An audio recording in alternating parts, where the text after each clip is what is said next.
Hello friends. तो आज थिला श्रावण मासर शेष सोमवार। कथारे कहंतिनी भाग्यर नथिले पाखरे थिबा जिनिसटी मध्ये मिलिबनी। सेहीपरि मु ढेंकानालर बासिंदा होइकी मध्ये जोग नथिबारु कपिलास टिके जाई पारलेनी, जेबे कि कपिलास एठु मात्र 20 रु 25 किलोमीटर। हेले मो भाग्य तो मते धवळेश्वर ही डाकुथिला। आउ अति भक्ति आ खुशी रे आमे सब बाहरी गलो धवळेश्वर। मु यूट्यूब रे नुआ सेतिपे मते ब्लॉग भरिके एते करि आसेनी। आ सब क्षेत्र रे सब परिस्थिति को शूट करबा मो द्वारा संभव होइनी। तो जेतिके हेई परिला मु वीडियो रे कैप्चर करि नेछि। शेष पाली जेहेतु सेटे बहुत भीड़। आमे माने सेटे 11 रे पहुंचिलो, तथापि एते भीड़ जे कहिले न सरे।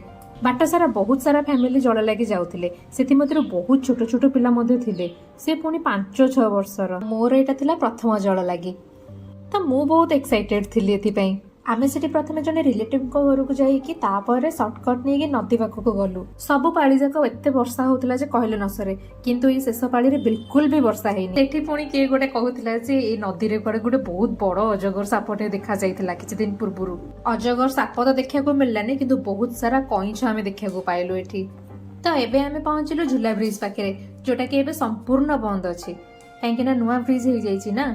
किंतु पुजारी माने तो सेपटे जाउछंती, आमे तो देखिलु आजी। सेठारे पहुंचला परे जेमिति रीतिनीति अनुसार पूजा हुए आमे सारिलु।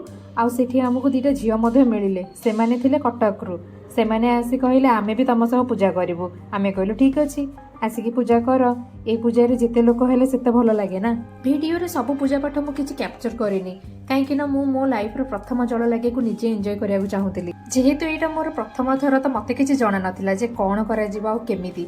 तो मो माउसी मते सब पतौथिले आ मु तांको देखि देखि सब काम करतेली।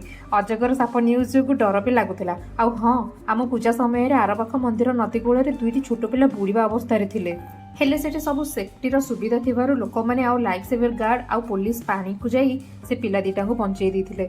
एमितिका दृश्य मध्ये मु केबे भी देखि नथिली। सब पूजा कर्म आमे सारी के बाहरलु मंदिर। आ गोटे क्वेश्चन, एबे रिसेंट मु इंस्टाग्राम रील्स रो देखिथिली जे ए कावड़ी यात्रा कोडे हम ओडिसा रे आगुरु हो नथिला।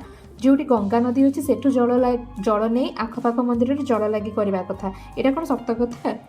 से जहाँ भी हो, मनरे भक्ति आ श्रद्धा जदि अच्छी ताहले सबुठी काउड़ी यात्रा समस्ते करि पारिबे। आ रहला गंगा जल कथा, एबे तो घरे घरे गंगा जल, प्रत्येक पूजा दुकान रे गंगा जल बिंदुटिया पानी रे मिसिले भी से पानी पवित्र। तो एठी आमे बालुका चारिपाखे 7 थर बुली बाहरिलु मंदिर। सेठी पहुंची के देखु तो दुनिया भिड़। केवल ओडिसार लोक नथि, बाहर राज्यरु मध्ये लोक सब आसीथिले। जल देई सारी आमे महेश्वर आ मां पार्वती को दर्शन करि सारिलु। आ सेठी प्रसाद सेवन मध्ये हेउथिला।